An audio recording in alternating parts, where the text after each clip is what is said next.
Assalamualaikum warahmatullahi wabarakatuh. Halo teman-teman semuanya. Perkenalkan, nama saya Fauzan Irfan dengan NIM 2310911110005. Pada kesempatan kali ini kita akan membahas terkait materi sistem saraf dan organ sensoris. Silakan disimak video berikut ini.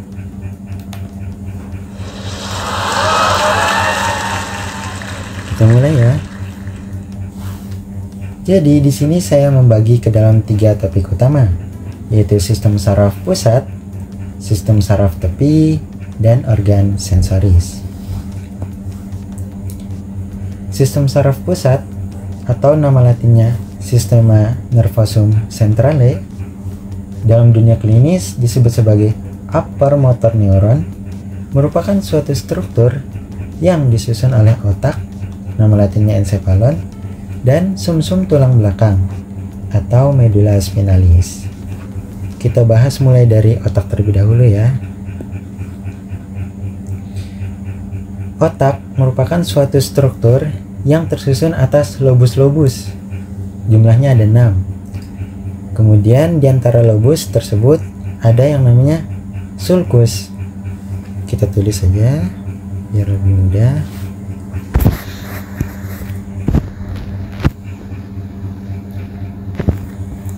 Struktur berupa pemisah antar lobus kita sebut sebagai sulcus. Yang pertama ada sulcus centralis.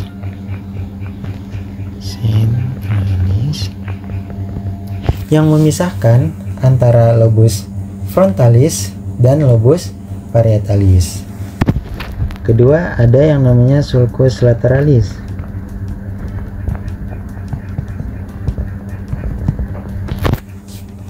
Yang berfungsi untuk memisahkan antara lobus frontalis dan parietalis dengan lobus temporalis.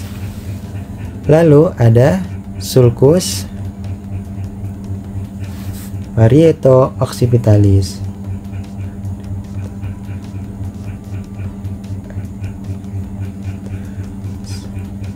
Yang memisahkan antara lobus parietalis dengan lobus occipitalis. Selanjutnya untuk lobus-lobus dari otak itu ada 6. Kita bahas mulai dari yang pertama dulu, yaitu lobus frontalis.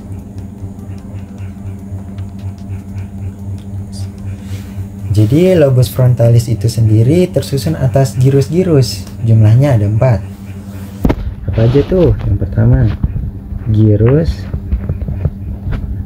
precentralis. Dari namanya nih kita udah tahu nih strukturnya gimana. Girus lengkungan, pre di depan, centralis sulcus centralis. Jadi girus precentralis merupakan suatu struktur berupa lengkungan yang letaknya di depan dari sulcus centralis. Yang mana tuh? Kita lihat gambarnya. Yang ini ya, girus precentralis. Ini kan sulcus centralis. Jadi ini girus precentralis. Oke.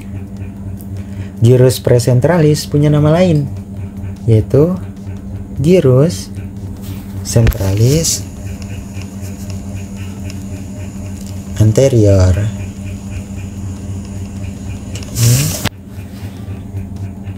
Tadi kan udah disampaikan bahwa lobus frontalis tersusun atas 4. 3 lainnya yaitu ada girus frontalis superior,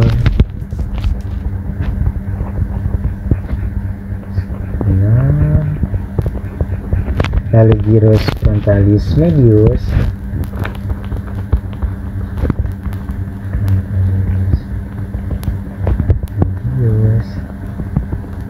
dan yang keempat girus frontalis inferior.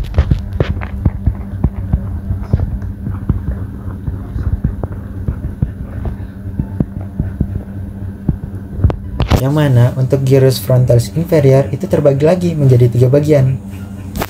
Ada pars orbitalis,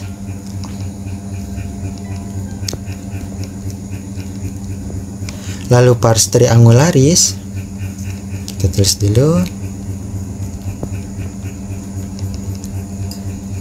Dan yang ketiga yaitu bagian opercularis. Yang perlu diperhatikan yaitu gyrus presentralis atau gyrus centralis anterior, karena fungsinya sebagai pusat somatomotorik atau gerakan-gerakan gitu. Nanti diantarkan ke si gyrus centralis anterior ini. Kemudian apalagi? Ada gyrus frontalis inferior pars triangularis. Fungsinya sebagai pusat bicara motorik.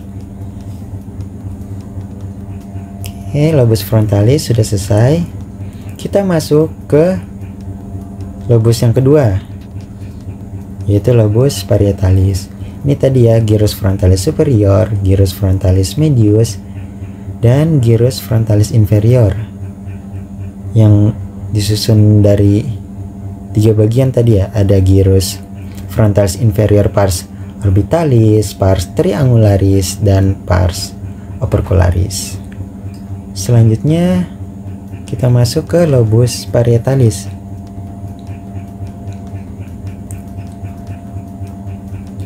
Lobus parietalis.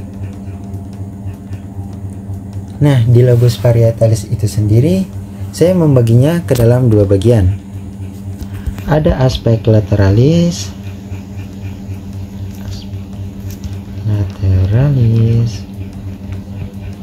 dan ada aspek medialis. Sini aspek medialis.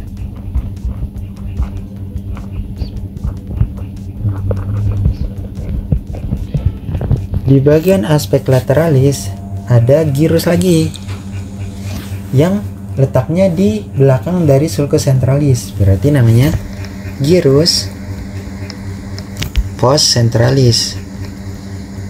Post di belakang dari sulcus centralis, punya nama lain yaitu gyrus centralis posterior.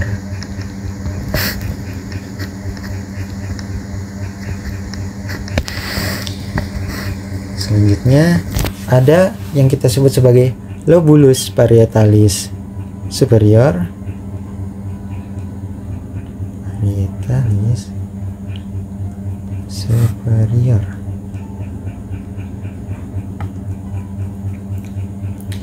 dan lobulus parietalis inferior. Lobulus parietalis inferior, yang mana untuk lobulus parietalis inferior ini disusun oleh 2 gyrus lagi. Apa aja tuh? Ada gyrus angularis dan gyrus supramarginalis. Supramarginalis. Oke, kita naikin aja. Aspek lateralisnya sudah semua.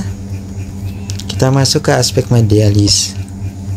Disusun oleh lobulus paracentralis dan precuneus.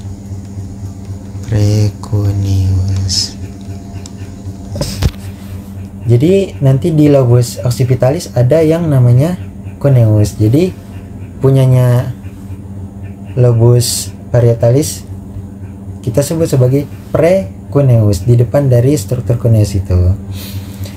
Yang penting di lobus parietalis, pertama ada gyrus postcentralis atau gyrus centralis posterior. Kalau yang anterior tadi pusat motorik, kalau yang posterior atau postcentralis ini sebagai pusat sensorik. Lalu ada gyrus angularis yang berfungsi sebagai pusat penglihatan dan pendengaran. Yang ketiga ada gyrus supramarginalis yang berfungsi sebagai pusat penglihatan, pendengaran, dan perasa. Lobus parietalis juga sudah selesai. Lanjut ke lobus occipitalis.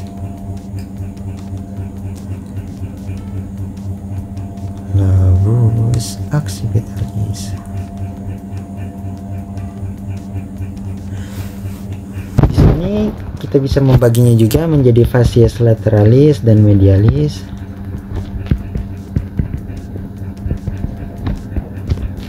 Dan medialis.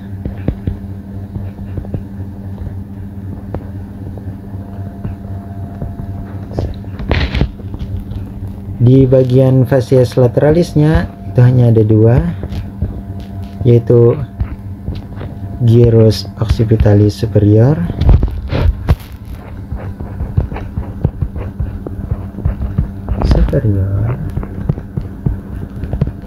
dan gyrus occipitalis inferior. Gyrus occipitalis inferior. Oke. Sedangkan di facies medialisnya hanya ada satu struktur nih. Kita sebut sebagai cuneus. Oke. Lobus occipitalis juga sudah. Kita masuk ke lobus temporalis. Lobus temporalis. Kita bagi juga nih jadi dua aspek. Ada aspek lateralis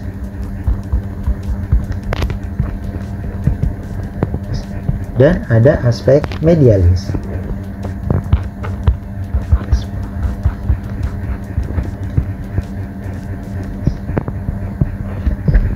Di bagian aspek lateralisnya, pertama ada gyrus temporalis superior. Temporalis superior. Kemudian yang kedua ada gyrus temporalis medius. Gyrus temporalis.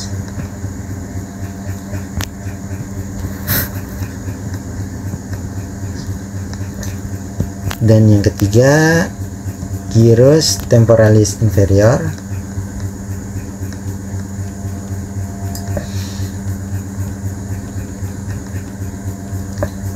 Ada satu lagi nih yang kita sebut sebagai gyrus temporalis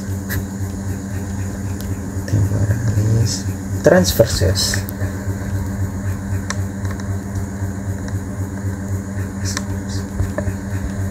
Dia juga punya nama lain yaitu Hassel gitu.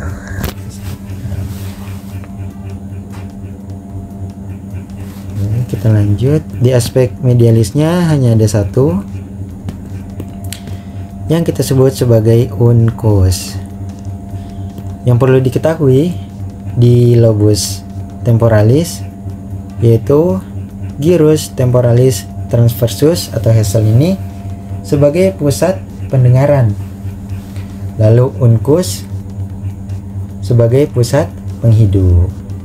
Oke, udah selesai juga di lobus temporalis. Kita lihat dulu gambarnya. Di sini ada gyrus angularis, punya lobus parietalis tadi, lalu ada gyrus supramarginalis. Di sini lalu ada juga gyrus temporalis superior, medius, inferior. Oke, kita lanjut ke lobus yang kelima nih. Lobus limbicus tersusun atas 4 komponen penyusun. Apa aja tuh? Yang pertama ada gyrus subcallosum yang letaknya di bawah dari corpus callosum.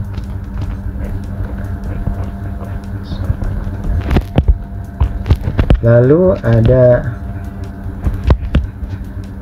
gyrus cingulatum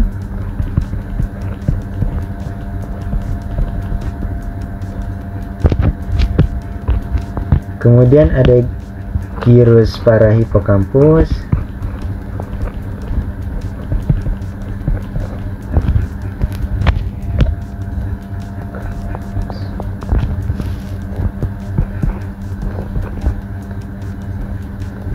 dan yang terakhir ada hipokampus. Lalu kita masuk ke lobus yang keenam, yaitu lobus centralis atau nama lainnya insula cerebri. Disusun atas 3 komponen penyusun, yaitu sulcus centralis,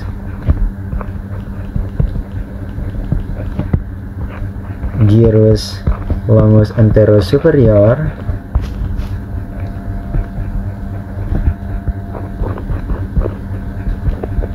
dan gyrus breve. Yang perlu diketahui yaitu gyrus longus anterosuperior sebagai pusat pengecapan. Kita lihat untuk tunjukannya, yaitu lobus limbicus ini di daerah corpus callosum, ini lobus limbicus, dan lobus centralis yang berwarna ungu ini dia, atau nama lainnya tadi insula cerebri. Baik, pembahasan mengenai encephalon sudah selesai. Kita masuk ke medula spinalis. Jadi untuk strukturnya ini ada 31 buah tulang yang kita bagi-bagi nih. Di bagian cervicalis itu ada 8 buah tulang dari C1 sampai dengan C8. Lalu di bagian thoracalis ada 12 buah tulang T1 sampai T12. Lalu di bagian lumbalnya ada 5 buah tulang. Sakralnya ada 5 buah tulang juga, ditambah dengan 1 buah tulang ekor atau os coccygeus. Jadi kita hitung 8 ditambah 12 ditambah 5 ditambah 5 ditambah 1, hasilnya 31 tulang di daerah medula spinalis. Untuk pembagian ini nanti berkaitan dengan segmen-segmen dan juga nervi spinales yang keluar dari segmen tersebut. Baik, untuk sistem saraf pusat sudah selesai pembahasannya. Kita masuk ke sistem saraf tepi. Jadi sistem saraf tepi yang memiliki nama latin Systema nervosum perifericum dengan nama klinis lower motor neuron merupakan suatu struktur yang disusun atas nervi craniales dan nervi spinales. Jadi kalau ada yang mengatakan sistem saraf perifer, itu artinya sama kayak sistem saraf tepi. Kita bahas mulai dari nervi craniales terlebih dahulu. Jadi nervi craniales jumlahnya ada 12. Kita bahas satu-satu. Mulai dari nervus olfactorius, merupakan saraf yang berfungsi dalam proses penciuman. Gimana nih cara memeriksanya? Untuk pemeriksaan itu sendiri, pasien diminta untuk menutup mata, kemudian menentukan nih bau apa yang diberikan oleh pemeriksa. Kemudian saraf yang kedua yaitu nervus opticus, berperan dalam proses penglihatan. Pemeriksaannya gimana? Ya biasanya seperti tes buta warna, kemudian tes lapangan pandang, kemudian visus, kekuatan daya akomodasi mata. Kita lanjut ke saraf yang ketiga, nervus oculomotorius.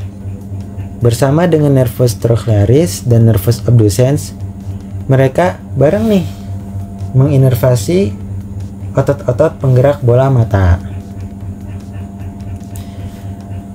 Untuk pemeriksaan itu sendiri yaitu dengan cara pemeriksa memberikan jari gini, satu gitu. Terus digerakkan ke bagian kiri dan kanan, ke atas, ke bawah. Dilihat nih sudutnya normal atau enggak. Hal ini berkaitan dengan pergerakan bola mata nantinya. Kita akan membahas di slide berikutnya. Masuk ke saraf kelima yaitu nervus trigeminus. Untuk nervus trigeminus itu sendiri terbagi menjadi 3 cabang, yaitu nervus ophthalmicus, nervus maxillaris, dan nervus mandibularis. Pemeriksaan dari saraf kelima yaitu nervus ophthalmicus, kita bisa menyentuhkan kapas di bagian sklera pasien. Kemudian pemeriksaan di cabang nervus maxillaris itu ada glandula-glandula. Lalu untuk cabang mandibularis juga sama, submandibularis. Kalau tadi glandula parotis ya, sepertiga tengah. Kita masuk ke saraf ketujuh yaitu nervus facialis. Berfungsi sebagai pengecapan di bagian 2/3 anterior lidah, dipersarafi oleh facialis. Selain itu juga dia mempersarafi otot-otot ekspresi wajah. Kalau yang trigeminus tadi fungsinya dalam otot-otot mastikasi atau pengunyah. Kita masuk ke saraf ke-8, nervus vestibulo-cochlearis. Berfungsi dalam pendengaran dan menjaga keseimbangan tubuh. Gimana nih cara meriksanya? Ada 3 atau lebih. Di sini saya hanya menyajikan 3. Yang pertama kita sebut sebagai tes Rinne, tes Weber, dan tes Swabah. Tes Rinne dilakukan dengan cara pemeriksa memukulkan garpu tala, bisa yang 512 Hz, kemudian meletakkan di tulang berupa proses mastoideusnya. Kemudian ditanyakan pasien mendengar atau tidak. Tujuan dari pemeriksaan ini membandingkan antara konduksi tulang telinga dengan konduksi udara. Lalu kita bahas saraf ke-9 dan ke-10 yaitu nervus glossopharyngeus dan nervus vagus. Nervus glossopharyngeus fungsinya kan untuk menginervasi di bagian sepertiga belakang lidah. Bersama-sama dengan nervus vagus menelan. Dalam proses menelan mereka berdua gitu. Untuk pemeriksaannya itu sendiri mengamati kondisi uvula apakah simetris atau tidak. Lalu pasien juga diminta untuk berbicara apakah ada suara serak atau parau. Jika tidak berarti saraf ke-10 normal. Kita masuk ke saraf ke-11 yaitu nervus accessorius, berfungsi untuk menginervasi otot-otot leher yakni musculus sternocleidomastoideus dan otot bahu yaitu musculus trapezius. Pemeriksaannya yaitu dengan menahan dari kerja otot-otot yang telah disebutkan. Terakhir ada nervus hypoglossus, berfungsi untuk menginervasi otot-otot penggerak lidah. Oke, sudah selesai. Kita masuk ke nervi spinalis. Jadi untuk nervi spinalis dibedakan berdasarkan anyamannya. Pertama ada plexus cervicalis, kemudian ada plexus brachialis, plexus lumbalis, dan plexus sacralis. Yang saya ingin sedikit tambahkan di bagian plexus brachialis sebagai tempat keluarnya nervus musculocutaneus, nervus medianus, nervus radialis, dan nervus ulnaris.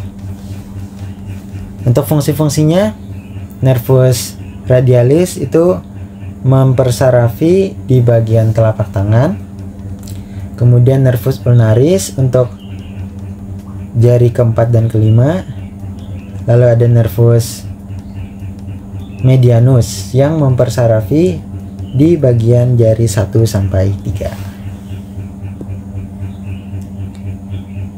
Baik, sistem saraf tepi juga sudah. Selanjutnya kita bahas mengenai organ sensoris. Pada umumnya kita mengenal istilah panca indera atau 5 buah indera gitu. Di antaranya ada organ mata, organ telinga, organ hidung, organ lidah, dan organ kulit. Sebenarnya berdasarkan fakta, organ sensoris itu lebih dari 5, tetapi di sini saya hanya membahas 2 dari organ-organ sensoris tersebut. Apa aja tuh? Yang pertama ada mata, kemudian kedua ada telinga. Kita bahas satu persatu.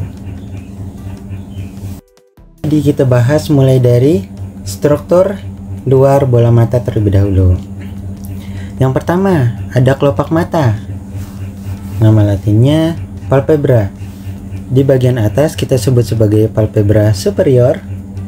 Di bagian bawah kita sebut sebagai palpebra inferior. Antara palpebra superior dan inferior terdapat celah yang kita sebut sebagai fissura palpebralis. Kemudian ada kelenjar air mata yang memiliki nama latin glandula lacrimalis. Glandula lacrimalis itu sendiri terbagi menjadi 2 bagian. Ada yang menuju mata, pars orbitalis, dan pars palpebra. Untuk mekanisme terjadinya air mata yang terperas itu ketika musculus orbicularis oculi ini menutup, kemudian terjadi pergerakan menuju ke saccus lacrimalis atau kantung air mata. Apabila tidak mampu menampung, maka terjadilah air mata yang menetes. Dari saccus lacrimalis, air mata akan disalurkan melalui ductus nasolacrimalis dan bermuara pada meatus nasi inferior.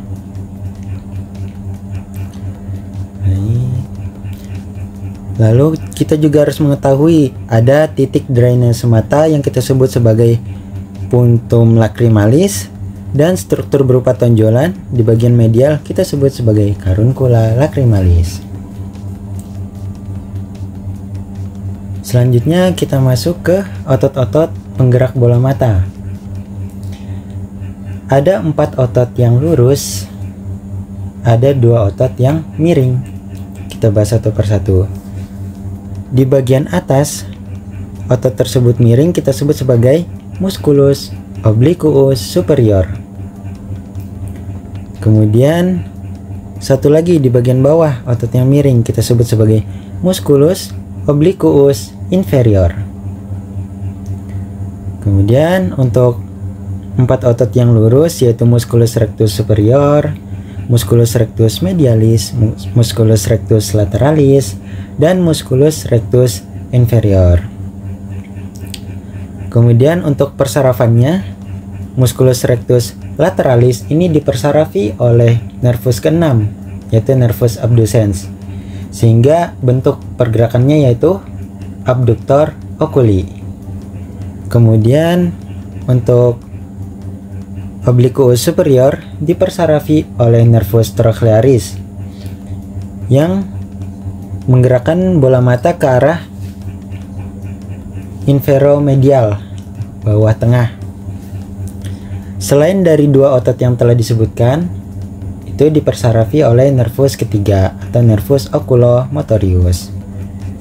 Nah, kemudian ini bentuk pergerakan bola mata.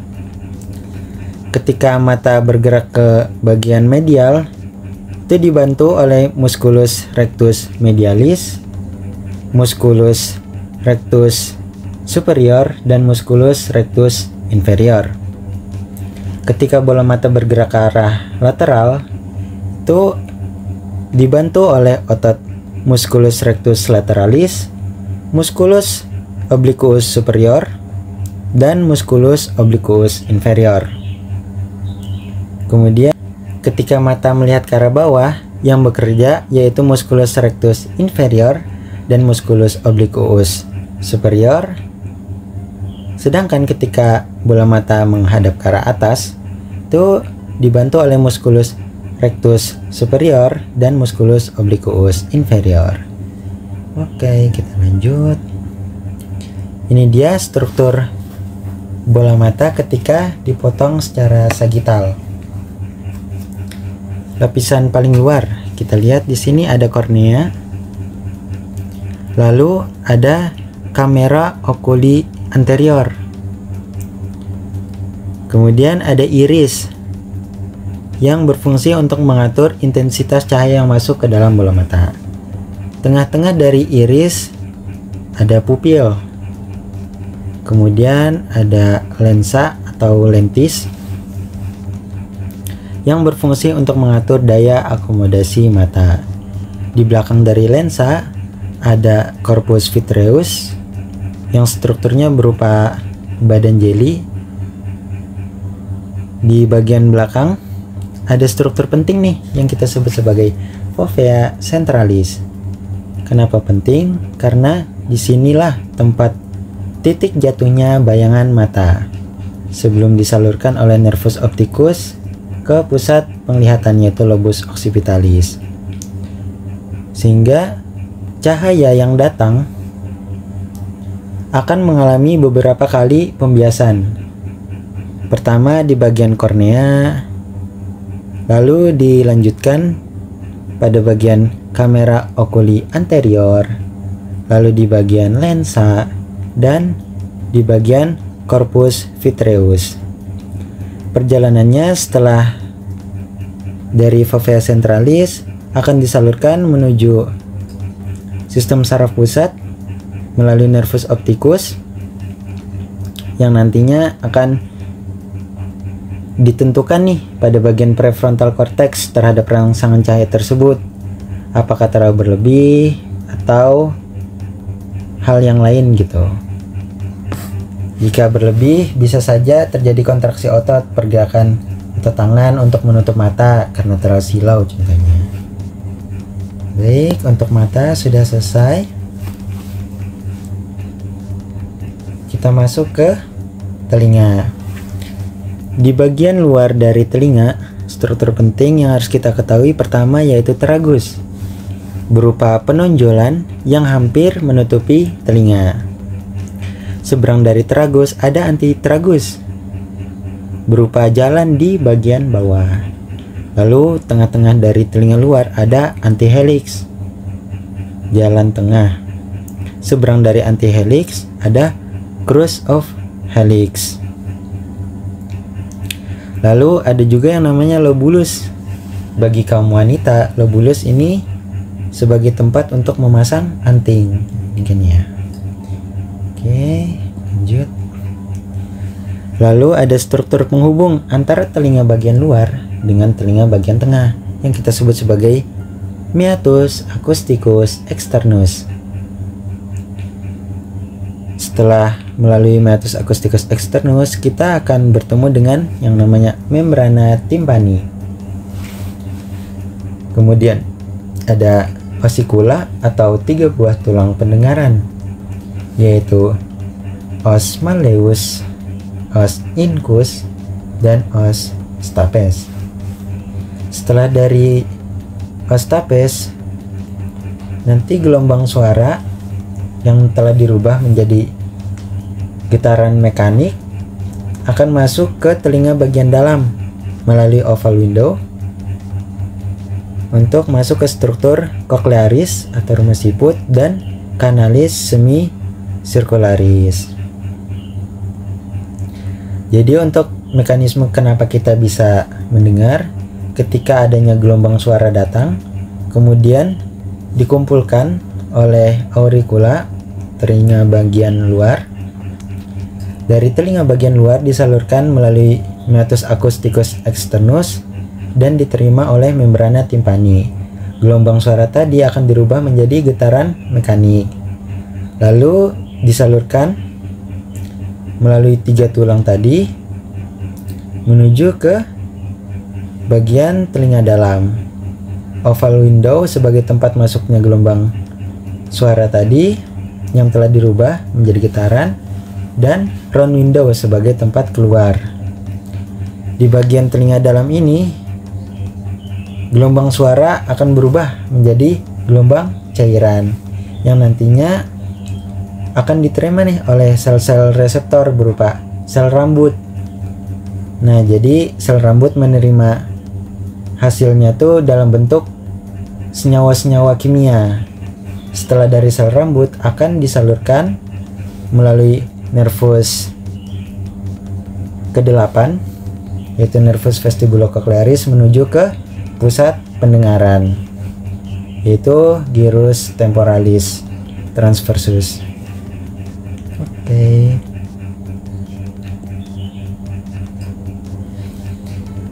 Pembahasan terkait organ mata sudah, organ telinga juga sudah, bisa di next.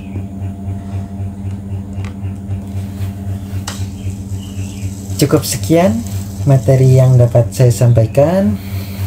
Jika terdapat kesalahan kata maupun tingkah laku, mohon dimaafkan.